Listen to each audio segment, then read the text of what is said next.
ఒక పూసల దండ తెగిందట. పూసల దండ తెగింది.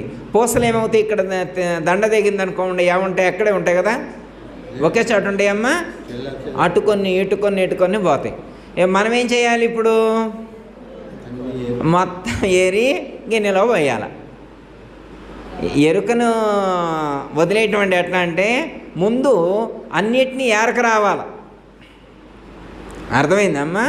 అటు పోయినాయి ఇటు పోయినాయి ఇటు పోయినాయి ఇటు పోయినాయి పూసలన్నింటిని తీసుకొచ్చి ముందు గిన్నెలో పడేసిన తర్వాత అప్పుడు పారాయి. మళ్ళా నువ్వు అటు మూలే 4 ఇటు మూలే 4 వచ్చి పారేస్తే మళ్ళీ మిగతా 7 ఉంటాయి. అర్థమైందమ్మా? అంటే సమగ్ర జ్ఞాన సంపన్నుడైన తరువాతనే, ఎరుకకు సంబంధించినటువంటి సమగ్ర జ్ఞానం నీకు బోధపడిన తరువాతనే ఎరుకను విడిచిపెట్టాలి. అసలు ఎరుకంటే ఏంటో తెలియకుండా ఎలా విడిచిపెడతావు? అదేమన్నా